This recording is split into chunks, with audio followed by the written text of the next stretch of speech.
including Sorry the to interrupt great the honourable community member. of... Call the Honourable Peter Dunn.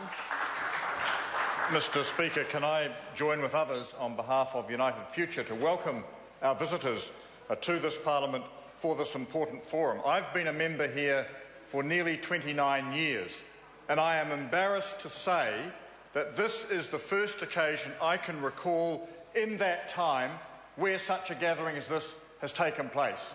It is long overdue, and I hope we don't have to wait another 29 or 30 years for it to be repeated.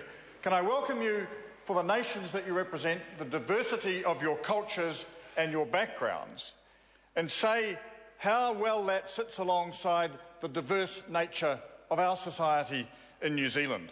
For my part, I am a third-generation Irish New Zealander. My wife is a direct descendant of New Zealand's recognised first European family, a granddaughter some 7 generations down the line.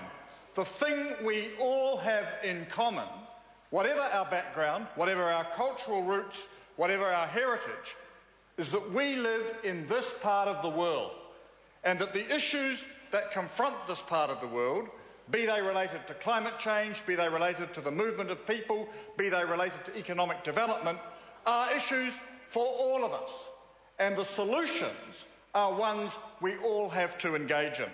I do not subscribe to the view that New Zealand is some big sugar daddy on the edge of the Pacific. I think that's a very patronising and a very old-fashioned view, and I think we've got to work much more collaboratively on the things we have in common, sharing the strengths that we have, and they will be different from nation to nation, and the capacities that we have, and they will differ as well, to assist each one of our nations to achieve their full potential. Mr. Speaker, we say that often in respect of our attitude towards young New Zealand children. We want them all to have the opportunity to reach their full potential in life. So it is with our relationships with our neighbours. And I don't think, Mr. Speaker, that it is for New Zealand or for any individual member of the Pacific family to presume a view in respect of other members of the family. What we need to do is work together to ensure that all of us are capable of achieving the goals that we want, and they will differ. And in some senses, New Zealand will be the provider of educational opportunity, of employment, of technology, of various other forms of assistance.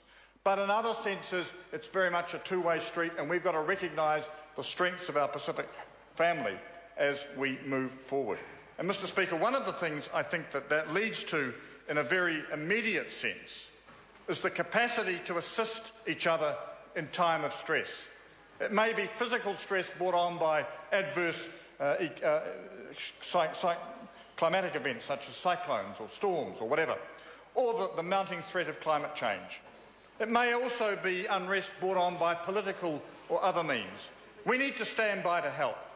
And I think from New Zealand's point of view, we've got to be very careful that we don't interpret such situations as one where we effectively ration our assistance, not in financial terms so much, but in terms of things like temporary immigration, in terms of things like family reunification, where we sometimes take, in my view, too rigid a position with respect to the nations of the Pacific. We are all in this part of the world together, and the opportunity that we have, maybe on a smaller scale, is no different from the opportunity that the Europeans have developed over the last 50 or 60 years. The capacity to build a unique community where we work together collaboratively, respecting the identity and the integrity of the member nations, but where we speak with a much more unified and connected voice about the issues that concern us. Mr. Speaker, I welcome this forum taking place in this chamber and elsewhere over the coming weekend. I think it is a very important development. It's one that's long overdue. I acknowledge the work of colleagues in this House and elsewhere who've helped bring it together. But the real challenge and the real test of its achievement will be what flows from this. What procedures, protocols, forms of assistance are put in place that mean that the goal that we often say so loosely about a broad Pacific family, that goal can actually be achieved in practice. And, Mr. Speaker, I believe there's sufficient goodwill on all sides for that to happen, and I look forward to the deliberations, and I encourage the delegates to participate fully, and I'll give you a very warm welcome to this country. Have a great weekend. It's wonderful to have you here. I call Brendan Horan. Thank you, Mr. Speaker, and welcome to